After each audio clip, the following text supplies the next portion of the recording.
Imagine living alone in a foreign country where no one knows you, where you have no one to turn to whether you cry, laugh, or even go starving.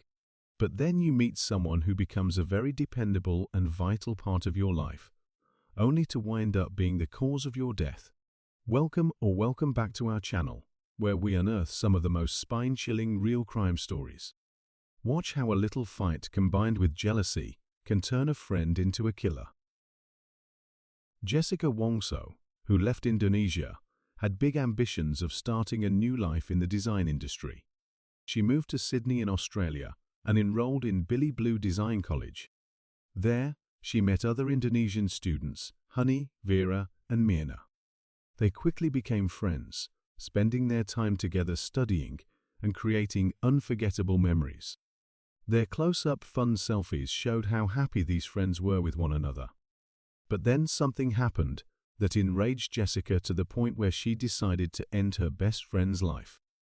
But was she really the murderer? After all, the autopsy never took place. As soon as college finished, all of the friends began to plan their future lives. Except for Jessica, all of them departed Australia and returned home. But it was Jessica's loneliness that upset and shattered her, transforming her into a criminal. Jessica was the youngest child of Indonesia's largest plastic distributor. Her parents used to visit Australia frequently due to their strong business background. They decided to relocate to Sydney for a while, with their other two children to manage their business. Jessica, who was viewed as a spoiled brat, was left behind to finish high school before joining her family. She moved to Australia after finishing high school. But instead of living with her parents, she rebelled and relocated to a completely new location. With her funny personality, she made friends with Honey, Vera, and Mirna at college. Jessica was also introduced to Mirna's boyfriend Arif at the time. Coming from wealthy families, these two girls shared the same mindset, had the same financial advantages, and had very strong personalities. Mirna and her fiancé were excited to get married after 8 years of dating. Jessica, on the other hand, was dealing with relationship problems. Mirna flew to Sydney for a vacation before getting married later that year. There she met Jessica over coffee. Concerned for her friend's well-being, Mirna suggested that Jessica should consider moving on from Patrick because of his history with drug abuse. Instead of being grateful for having a friend who looked after her, Jessica departed the restaurant without saying anything. Mirna was left to pay the bill. That was strange for Mirna, who had even informed her partner that she didn't want to meet Jessica again. Mirna married 5 months later and didn't invite Jessica since she didn't want any trouble at her wedding. On the other hand, Jessica, who had 5 times during this time been admitted to the hospital for suicidal attempts, began tormenting her partner. Patrick even called the police to report that Jessica had threatened to use a knife to harm herself. In August 2015, while significantly under the influence of the drug, she lost control of her car and crashed in a nursing home, almost killing the elderly residents. She sustained some bruising and rib injuries as a result of the collision, but she got better in no time. After 2 months, Jessica attempted to poison herself with carbon monoxide once more. Patrick contacted the police again to report that her girlfriend had attempted to poison herself with a chemical from a barbecue in her room. Fortunately, she was saved on time. Jessica staged another scene. This time, she scribbled 3 notes next to her bed, one of which claimed Patrick was to blame for her death. The other 2 letters were farewell notes to her loved ones.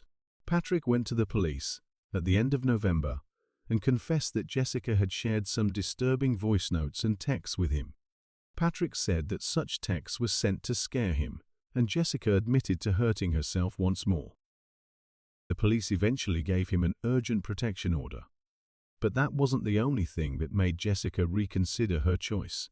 Her employer fired her due to her drinking and rage difficulties. According to her employer Christy Carter, Jessica displayed odd behavioral reactions at times. She might be joyful one moment and scary the next. She also stated that after being dismissed, Jessica shared with her, "You need to die, and your mom has to go too." It was as though everything bubbled up and brought Jessica's deep-down self-absorbed personality to the surface. Feeling lost, she returned to her home country to start over. Jessica, who before coming to Jakarta made a group on WhatsApp and joined all 3 friends of Billy Blue. She suggested that they all meet over a cup of coffee. She pushed Myrna a lot, which caused her to take Arif along with her on a dinner reservation. There Jessica revealed how she had no knowledge Myrna had married, attempting to conceal her future intentions and jealousy. Just a few days later, Jessica messaged the group again, stating she was going to reserve a table and treat her friends. She pushed Myrna, who, after ignoring the question for a few days, shared Vietnamese iced coffee at the Olivier restaurant as an escape. On January 6, 2016, 27-year-old Jessica arrived at Grand Indonesia shopping mall in Jakarta to meet her friends at 5 p.m., including Myrna Salihin. She arrived at the cafe 90 minutes early, left within 2 minutes of inspecting the surroundings and the CCTV, and returned with 3 gift bags. In the first instance, this appears to be normal.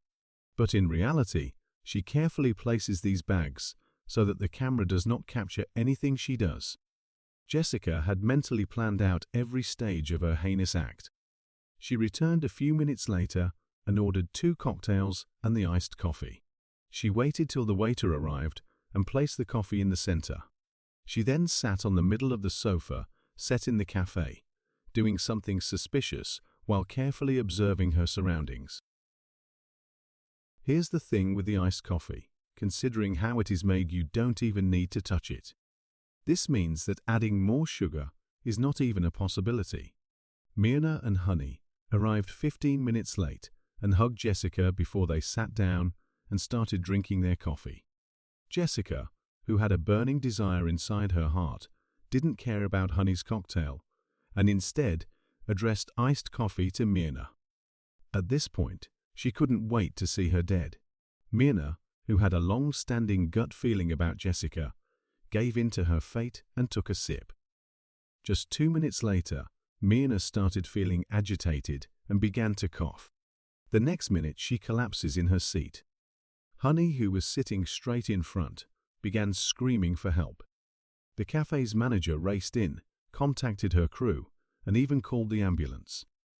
Jessica, however, who had been enjoying her plan, got up and asked the manager what ingredients were in the coffee. Feeling strange, the boss instructed the workers to save the coffee for later, instead of tossing it away.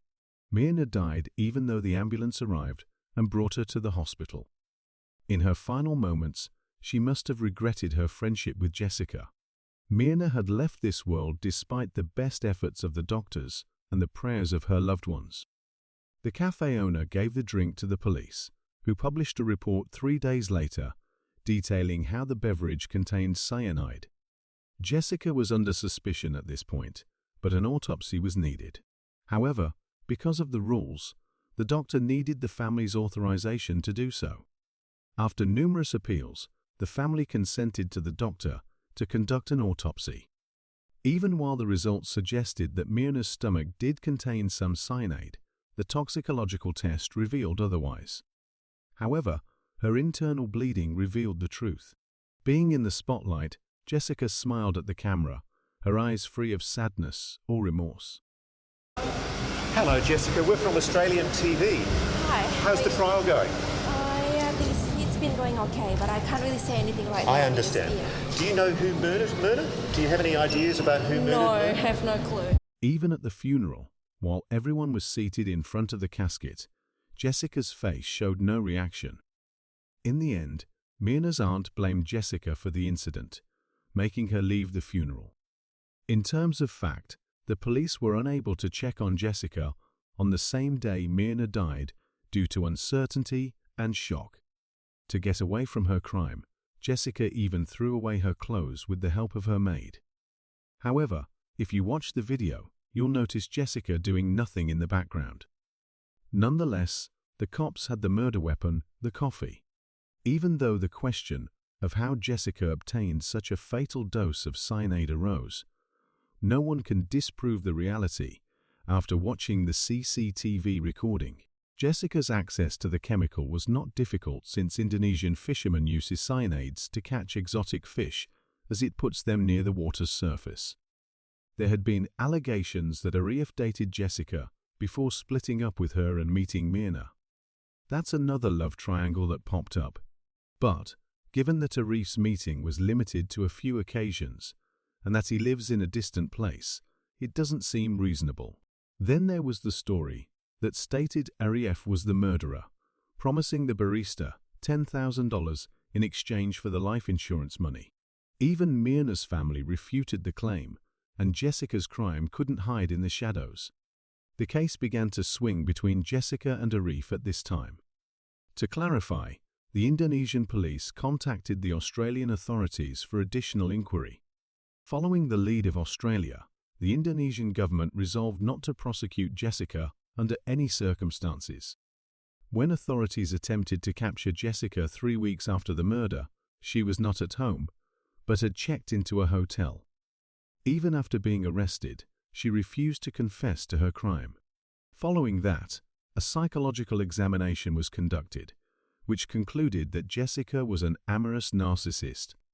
This suggests Jessica has a strong desire to be the center of attention at all costs and is capable of harming someone without feeling guilty.